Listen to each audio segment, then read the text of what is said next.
نحمده ونصلي على رسوله الكريم کرامی قدر حضرات علماء کرام، مشائخ ادام، عزیز طلبہ، محترم بھائیوں، دوستوں اور بزرگوں، حق تعالی شانہ کا بے انتہا فضل و کرم ہوا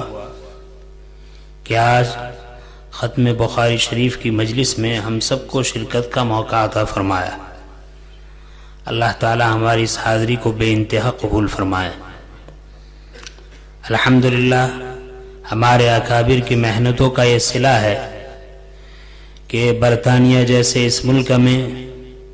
درس قرآن اور درس حدیث بہت عمومی طور پر ہو رہا ہے۔ پہلے ایک دور تھا کہ حضرات محدثین کو حدیث کو حاصل کرنے کے لیے طویل سفر کرنا پڑتا تھا، بہت زیادہ محنتیں اور مشقتیں اٹھانی پڑتی تھی، تب جا کر کہیں ایک حدیث کہیں دو حدیث انہیں حاصل ہوتی تھی۔ اور دنیا کا بھی عجیب معمول ہے، جو چیز بڑی محنت کے ساتھ بڑی مشقت کے ساتھ حاصل ہوتی ہے، اگرچہ وہ قیمت کے اعتبار سے کم بھی ہو، لیکن آدمی کو اس کی اہمیت ہوتی ہے۔ اس کے برخلاف جو چیز بڑی قیمتی ہو، انمول ہو، لیکن اگر اس کو حاصل کرنے میں زیادہ محنت نہ کرنی پڑے، زیادہ تکلیف نہ اٹھانی پڑے، تو آدمی کو اس کی قدر کم ہی ہوتی ہے۔ جن اکابر نے اور جن مشائخ نے علوم حدیث کی اشاعت اور حفاظت کے لیے جد و جہد فرمائی، کوشش اور کاوش فرمائی، ہم ان کو حالات کو دیکھتے ہیں تو آج کل ماشاءاللہ مدارس اسلامیہ میں علم حدیث کو حاصل کرنے کے لیے جو آسانی اور سہولتیں ہیں، اس کو دیکھ کر ہم سوچ بھی نہیں سکتے کہ یہ حدیث کسی زمانے میں اتنی مشقتوں کے بعد حاصل ہوتا تھا۔ امام احمد بن حنبل رحمۃ اللہ علیہ کے حالات میں لکھا ہے کہ وقت کے امیر نے ان کو قید کر دیا، اور اس سے پہلا ان کا درس حدیث مشہور تھا، ہزاروں طلبہ ان کے سامنے علم حدیث حاصل کرتے تھے۔ جب یہ بات ہوئی کہ کسی مسئلے میں ان کو گرفتار کر دیا گیا، اور ایک مقام تھا، ان کی ایک حیثیت تھی جس کی وجہ سے ان کو گھر میں ہی نظر بند کر دیا گیا، اب طلبہ جو حدیث پڑھ رہے تھے حیران اور پریشان ہیں کہ کس طریقے سے یہ سلسلہ دوبارہ شروع ہو، ہم اپنے استاد سے حدیث کا علم کس طرح حاصل کریں۔ بہت ترکیب کے بعد ایک چیز سمجھ میں آئی،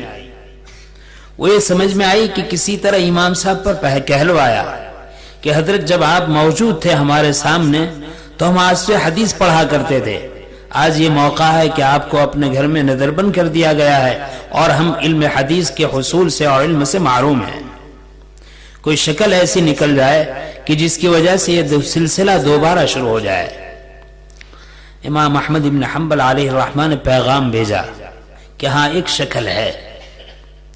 وہ شکل یہ ہے کہ اس وقت میرا گھر سے باہر نکلنا تو مشکل ہے، مجھے نظر بند کر دیا گیا ہے، قید کر دیا گیا ہے اپنے گھر میں،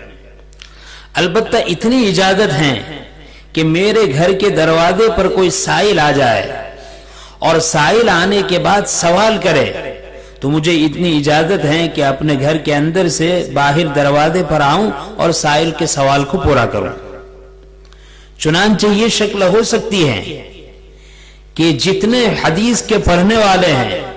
یہ اپنے لباس کو بدلے، اپنے ظاہری احوال کو بدلے اور فقیرانہ صورت اختیار کرے اور اپنے ہاتھ میں کشکول اٹھائے، اور اس کے بعد سائل کے طور پر دروازے سے مانگتے ہوئے گزر جائے، اور جب میرے گھر کے دروازے پر پہنچے تو گھر کے دروازے کے بالکل قریب آ کر سوال کر دیا کرے کہ اللہ کے نام پر روٹی کا ٹکڑا دے دو، اللہ کے نام پر کچھ پیسے دے دو۔ جب اس طریقے سے تم میرے دروازے پر آئیں گے تو میں گھر سے صورتاً تو روٹی کا ٹکڑا اپنے ہاتھ میں لے کر آؤں گا، لیکن جیسے آپ کے قریب ہوں گا میں آپ کو حدیث سنا دیا کروں گا۔ لکھا ہے محدثین نے کہ شاگردوں نے اس بات کو بے اختیاری، شاگردوں نے اس بات کو قبول کیا اور قبول کرنے کے بعد اپنی طالب علمانہ صورت کو فقیرانہ شکل میں بدل دیا، اور موقع محل کو پہچانتے ہوئے ایک طالب علم نکلتا تھا اور گھروں سے گزرتا تھا اور آہستہ آہستہ آواز دیتا تھا کہ سائل ہوں، کوئی مجھے میرا سوال پورا کرے، کوئی روٹی کا ٹکڑا دے دے۔ اور جب گزرتے ہوئے امام احمد بن حنبل رحمۃ اللہ علیہ کے مکان پر آتے تھے تو آنے کے بعد زور سے پکارتے تھے کہ سائل ہوں، سوال ہے، پورا کر دے۔ امام احمد بن حنبل علیہ الرحمہ ان کو سنتے تھے تو سننے کے بعد ہاتھ میں روٹی کا ٹکڑا ہوتا تھا، کھانا ہوتا تھا، اور جیب میں کبھی درہم اور پیسے ہوتے تھے، اور قریب آتے تھے اور صورتاً تو وہ ٹکڑا پیش کرتے تھے، لیکن اس وقت سنا دیتے تھے قال قال رسول اللہ صلی اللہ علیہ وسلم، اور ایک حدیث سنا دیتے تھے۔ لکھا ہے کہ اس طریقے سے کئی طلبہ روزانہ گھنٹے گھنٹے وقفے سے آتے تھے، امام صاحب سے سوال کرتے تھے، صورتاً روٹی کا ٹکڑا پیش کیا جاتا تھا، اور حقیقتاً علم حدیث اس طرح حاصل کیا جا سکتا تھا۔ میں سمجھتا ہوں کہ ہمارے اسلاف کی قربانیوں کا یہ صدقہ ہے، ان کا طفیل ہے کہ آج الحمدللہ چپا چپا، گلی گلی، شہر شہر میں یہ مدارس اسلامیہ کا جال پھیلا ہوا ہے۔ اس وقت بہت بڑی ضرورت اس بات کی ہے کہ جتنے اسلامی قلعے ہیں، ان قلعوں کی حفاظت، ان قلعوں کی قدردانی، یہ ہمارا اخلاقی فریضہ ہے۔ ان مدارس اسلامیہ میں کیا سکھلایا جاتا ہے، کیا پڑھایا جاتا ہے، آپ اس سے ناواقف نہیں ہیں۔ میں عرض کروں گا، ایسے ماحول میں جہاں ایمان کو بچانا مشکل ہوتا ہے، جب قال اللہ قال رسول کی صدائیں گونجتی ہیں تو اس کی برکت سے نسلوں کی ایمان کے حفاظت کے فیصلے ہوتے ہیں۔ محدثین نے یہاں تک لکھا ہے کہ علم حدیث کے حاصل کرنے میں ان کو طویل سفر کرنا پڑا، اور کبھی تو ایسا موقع آیا کہ پاس میں جو کھانا اور توشہ تھا ختم ہو گیا، پانی تھا وہ ختم ہو گیا۔ کبھی ایسا صحرائی سفر ہوا، بعد محدثین لکھتے ہیں کہ اس سفر میں ایسی پریشانی لاحق ہوئی، پیاس بجھانے کے لیے پانی نہیں تھا۔ لکھتے ہیں شربت البول 7 مرات، 7 مرتبہ ایسا ہوا کہ پیاس کو بجھانے کے لیے بجائے پانی کے پیشاب پینا پڑا۔ اتنی بڑی مشقت اور اتنی بڑی قربانیوں کے بعد آج یہ علوم حدیث، یہ علوم دینیہ ہمارے پاس پہنچے ہیں۔ ہمارا اخلاقی فریضہ ہے کہ ہم اس کی قدر کریں۔ ماشاءاللہ ختم بخاری کی مجلس ہیں، حضرت مفتی صاحب انشاءاللہ اس پر درس دیں گے۔ مجھے ان طلباء عزیز سے بہت محبت کے ساتھ، یہ ہمارے بھائی ہیں، ایک بات عرض کرنی ہے۔ مفتی اعظم پاکستان حضرت مولانا مفتی محمد شفیع صاحب نور اللہ مرقدہ اپنے طلباء سے فرمایا کرتے تھے کہ طلباء کرام، یہ آپ کا جو طالب العلم کا زمانہ ہے، طالب العلمی کا زمانہ ہے، علم کو حاصل کرنے کا زمانہ ہے، اس زمانے کو معمولی نہ سمجھے، اس زمانے کو بے قدر نہ سمجھے، بے وقت نہ سمجھے۔ پھر فرماتے تھے کہ جس طالب علم نے طلب علمی کے زمانے کی قدر کی، آنے والا وقت اس کی قدر کرے گا، اور جس طالب علم سے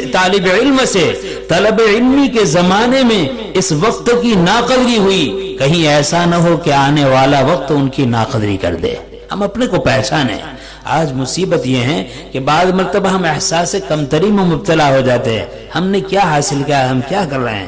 اللہ نے آپ کو ایسی دولت، ایسی نعمت عطا فرمائی ہے کہ دنیا اور دنیا کی ساری نعمتیں اس کا مقابلہ نہیں کر سکتی۔ اللہ نے آپ حدیث کے حفاظت کے لیے گویا کہ اللہ نے آپ کا انتخاب فرمایا ہے، اور یہ طے شدہ ہے جب تک حق تعالی کی طرف سے کسی چیز کا انتخاب نہیں ہوتا، توفیق نہیں ہوتی، آدمی حدیث تو کیا ایک مرتبہ سبحان اللہ نہیں کہہ سکتا۔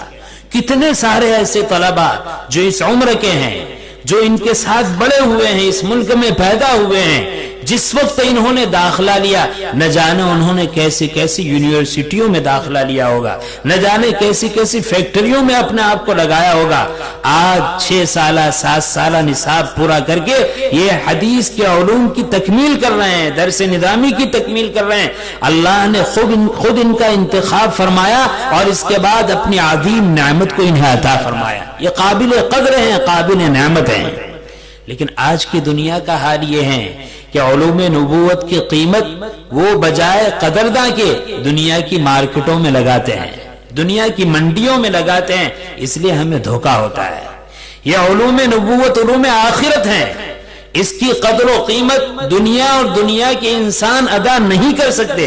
اس کی قدر و قیمت حق تعالی شانہ ہی ادا کریں گے۔ فقیہ الامت حضرت مفتی محمود حسن گنگوہی نور اللہ مرقدہ نے تکمیل حفظ قرآن کی مجلس میں فرمایا تھا کہ عزیز طلبہ، اللہ نے اپنی عظیم کتاب تمہارے سینوں میں محفوظ کر لی، یاد رکھنا اہل دنیا تمہاری قدر کرے نہ کرے، اللہ نے اپنی عظیم کتاب کو دے کر تمہاری قدر کر لی۔ میں عرض کروں گا کہ علوم حدیث کے حاصل کرنے والے طلبہ اس بات کو جان لے، دنیا تمہیں پہچانے نہ پہچانے، تمہاری قدر جانے نہ جانے، نبی کے علوم کی حفاظت کے لیے اللہ نے تمہارے سینے کو منتخب کیا ہے، اللہ نے تمہاری قدر کر لی ہے۔ ہاں، آپ اپنی قدر کو پہچانیں، جس طرح حضرت مفتی شفیع صاحب کا ملفوظ سنایا، آپ اپنی قدر کو پہچانیں۔ حق تعالی شان ان کہی باتوں پر ہمیں عمل کی توفیق نصیب فرمائے۔ آمین وآخر دعوانا الحمدللہ رب العالمین۔